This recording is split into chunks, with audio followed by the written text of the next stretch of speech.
ای ماه خیر و مغفرت از خالق آمرزگار. الحمد لله الذي هدانا لهذا وما كنا لنهتدي لولا أن هدانا الله، والصلاة والسلام على رسوله محمد وعلى آله وأصحابه ومن والاه.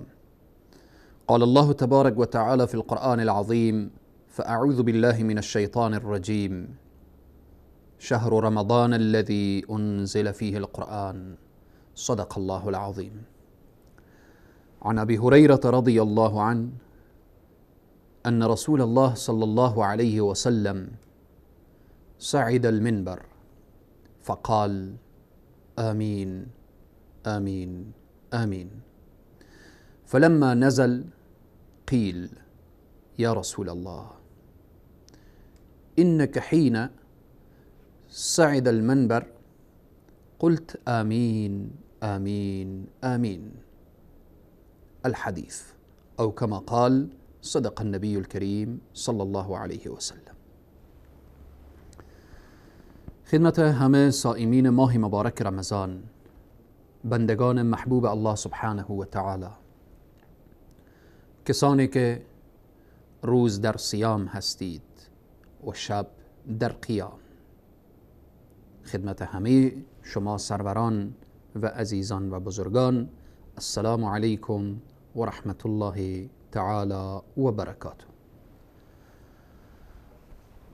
ماه مبارک رمضان ماه جبران از گذشته هاست، ماه پر کردن خلاها، ماه کامل نمودن نقایص، ماهی که میخواه تو را به اوج سعادت و خوشبختی دنیا و آخرت برسانه. پس بناهن در این ماه مبارک رمضان باید یک انسان مؤمن متوجه این باشه که در گذشته اگر خلل در عبادات پیش آمده، نقصی در عبادات پیش آمده یا ترک از عبادات صورت گرفته، رمضان باید جبران بشه. در رمضان باید آن خلا پر بشه و آن نقایص کامل بشه. پیامبر اکرم صلی الله علیه و سلم، سیدنا ابو هریره روایت میکنه، بلند شدن روی منبر. وقتی در منبر در زینه اول، دوم، سوم قرار گرفتن، وقتی که بالا می شدن طرف منبر و بالای منبر فرمودند: آمین آمین آمین. از رسول اکرم صلی الله علیه و سلم پرسان شد: یا رسول الله، شما وقتی منبر بالا شدید 3 مرتبه آمین گفتید، این آمین گفتن شما به خاطر چی بود؟ اصحاب رسول صلی الله علیه و سلم تشنه علم بودن، تشنه این بودن که موضوعی را بفهمن و بدانن و به اون موضوع عمل کنن تا خوشبخت دنیا و آخرت بشن.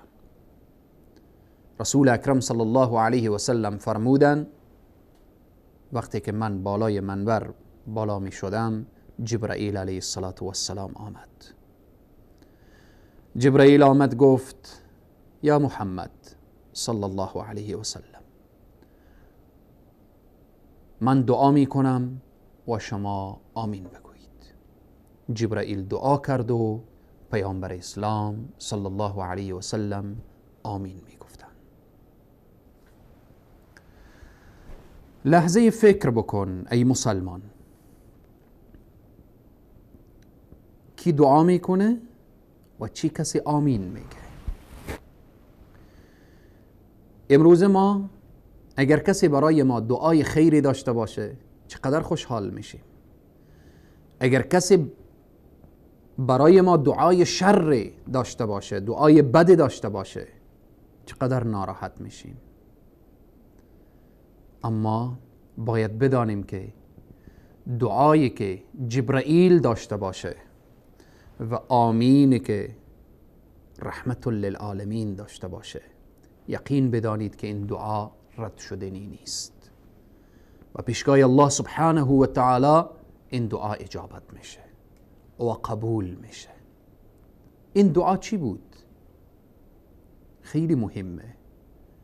جبرائیل دعا کرد، جبرائیل امین دعا میکنه، محمد امین صلی الله علیه و سلم آمین میگه.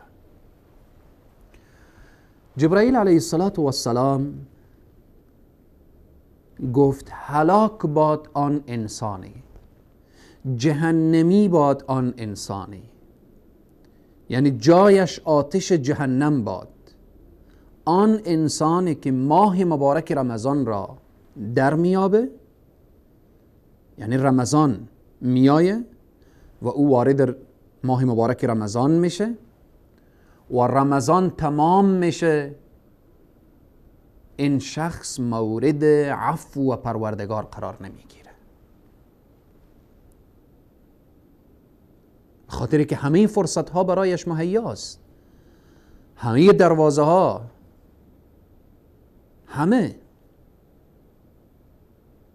همه اسباب فوز و فلاح و رستگاری برایش مهیا شده. اگر این شخص در ماه مبارک رمضان مورد رحمت پروردگار، مورد عفو پروردگار قرار نمیگیره، هلاک بود، هلاک شده، جز هلاک شدگان هست. رسول الله فرمودن آمین. و دعای دیگر جبرائیل دعا میکنه هلاک باد آن انسانی یا جهنمی باد آن انسانی که پدر و مادرش را در کهولت سن در میابه و خود را به وسیله خدمت پدر و مادر وارد جنت نمیگردانه. چون خدمت پدر را داشتی، خدمت مادر را داشتی، اینها وسیله از وسایل دخول جنت هستند. اینها وسایلی هستند که خدمت به والدین تو را میبره طرف جنت، طرف بهشت. اگر شخص پدر و مادر خود را در کهولت سن، در حال مریضی، در حال ضعف ببینه و خدمت نکنه و خود را به وسیله خدمت پدر و مادر وارد جنت نگردانه، در حقیقت این هلاک شده و ناکام شده. و جبرائیل گفت هلاک باد. رسول الله فرمودن آمین.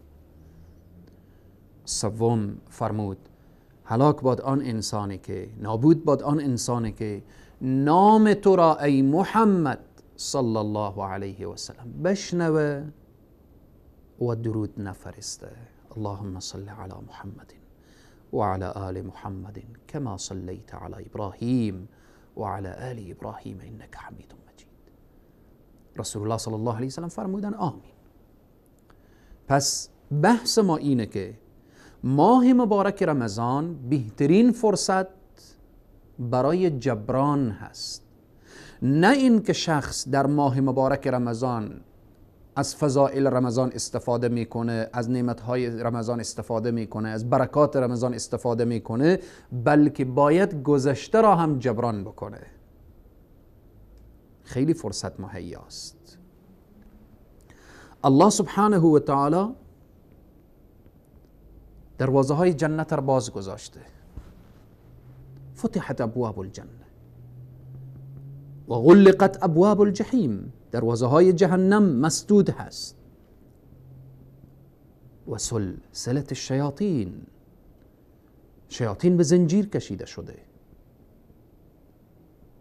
مسیر فوز و فلاح و رستگاری باز هست، راههای شر و بدی و جهنم همه بسته هست. دشمنی که تو را میکشانه به طرف گناه و معصیت هم به زنجیر کشیده شده. حالا دیگه چی دلیل داری که گذشته را جبران نکنید؟ دیروز قبل از رمضان بهانه تو این بود که خب شیطان نمیمانه، بهانه تو این بود خب مسیر جهنم، دروازه های جهنم بازه دیگه، هر کس باید بره طرف جهنم. اما امروز هیچ دلیلی ندارید. دروازه های جنت باز، فتحت ابواب الجنه و غلقت ابواب الجحیم و صفت الشیاطین او و سلسله الشیاطین. شیاطین هم به زنجیر کشیده شده. پس خواهر مسلمان، برادر مسلمان، اگر دیروز قبل از رمضان عبادت آنچنانی نداشتی، ولی الان فصل عبادت هست، موسوم عبادت هست، ماه نزول قرآن هست، باید از این فرصت استفاده بشه. دیروز نماز درست نخواندی، امروز بخوان. قبل از رمضان تلاوت درست نداشتی، امروز تلاوت. فرصت های خوبی. هر مسجدی در ماه مبارک رمضان در هر محل و منطقه حتما درسی از دروس اسلامی هست. در هر مسجدی در شبهای رمضان تراویح هست. خیلی از رسانه هایی که حتی قبل از رمضان هیچ مسائل اسلامی را مطرح نمی کردن، در رمضان باز هم مسائل اسلامی دارن. فرصت برای توست. رسانه اسلامی، مسجد، حلقات درس، علما، مشایخ، دعوت و ارشاد، همه اینها دروازه های خیر باز هست، مفتوح هست.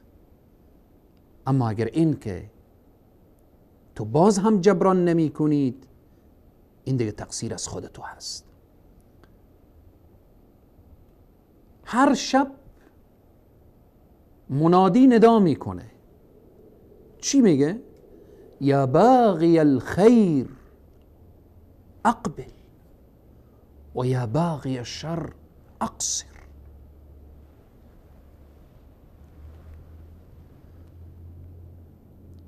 این ندا برای تو کسی هست که میخواهید گذشته را جبران کنید، میخواهید به سوی الله رجوع کنید، میخواهید دروازه الله سبحانه و تعالی را در بزنید. الله همه فرصت ها را فراهم کرده. از جمله فرصت ها که برای تو مهیا شده روزه هست. از جمله فرصت ها قیام اللیل هست. از جمله فرصت ها دعای افطار هست، وقت افطار. از جمله فرصت ها وقت سحر هست. از جمله فرصت ها نماز تراویح و قیام اللیل و اینهاست. پس رمضان ماه جبران هست. الله سبحانه و تعالی شب گذاشته که بهتر از 1000 ماه. اگر این شب را دریافتی، اگر این شب را درک کردی، میدانی که گذشته جبران میشه؟ میدانی اون غفلت هایی که صورت گرفته جبران میشه؟ اگر تعاملی که عبادتی که در غیر ماه رمضان داشتی، همون تعامل، همون تساهل، همون غفلت، همون بالاخره بی‌توجهی در ماه مبارک رمضان هم داشتی، نمیتوانید جبران گذشته را داشته باشید. همین که گفته شده گر گدا کاهل بود، تقصیر صاحب خانه چیست؟ الله سبحانه و تعالی دروازه های خیر را باز کرده، دروازه های شر را بسته کرده. الله سبحانه و تعالی شب بهتر از 1000 ماه گذاشته. الله سبحانه و تعالی وقت سحر، وقت افطار، الله سبحانه و تعالی همه نعمت ها را در این ماه برای تو فراهم کرده. اگر جبران نمی کنید گذشته را، این تقصیر از خود تو هست. اگر فردا برایت گفته شد چرا عبادت آنچنانی نداری، چرا توجه به عبادت نکردی و چرا از این زندگی دنیا به خاطر آبادی آخرت خود استفاده نکردید، چی دلیل دارید؟ پس ماه مبارک رمضان ماهیه که باید گذشته را جبران کرد. شیخ الاسلام خواجه عبدالله انصاری در قسمت سحر تعبیر بسیار جالبی دارن. میفرمایند که الله سبحانه و تعالی وقت سحر قرار داده و رسول اکرم صلی الله علیه و سلم صادق المصدوق که میفرمایند در سحر برکت هست، شما سحری کنید. تعبیر عارفانه خواجه انصار اینه که آن نانی که در وقت سحر تهیه میشه و دسترخوانی که پهن میشه، میدانید وقتی صیاد بخواهد مطلوب خود را صید بکنه در دام چیزی میگذارد. سفره سحر دام رحمت پروردگار عالم است. میخواهد پروردگار عالم تو را به رحمت خود صید کنه، شکار کنه. به تعبیر یکی از شعرا که میگه وحشی دشت معاصی را دو روزی سر دهید. برو هر کجا میخواهی برو، هر جا رفتی، هر طرف گشتی، هر دروازه را زدی، هر طرفی که دلتو خواست رفتی. وحشی دشت معاصی را دو روزی سر دهید. تا کجا خواهد رمید؟ تا کجا میری؟ آخر شکار رحمت است. در رمضان شکار رحمت پروردگار میشی. رمضان فاسق را عابد میسازه. رمضان فاجر را زاهد میسازه. رمضان بی تقوا را متقی میسازه. رمضان جهنمی را بهشتی میسازه. پس رمضان ماه جبران هست. الله سبحانه و تعالی بر همه ما توفیق بده تا اینکه در ماه مبارک رمضان از صیامش، از قیامش، از افطارش، از سحرش، از تراویح، از دعایش، از تلاوتش، از ساعت و ثانیه رمضان درست و صحیح استفاده کنیم تا گذشته ما جبران بشه. بار الها پروردگارا بر ما توفیق بده تا اینکه در این رمضان چنان عبادت تو را انجام بدیم که تو راضی بشی. یکی از راههای جبران چیست؟ توبه هست که انشاءالله به برنامه بعد بیان خواهد شد. تا برنامه بعد همه شما عزیزان و بزرگواران را خداوند کریم و رحیم می سپارم. والسلام علیکم و رحمت الله تعالی و برکاته.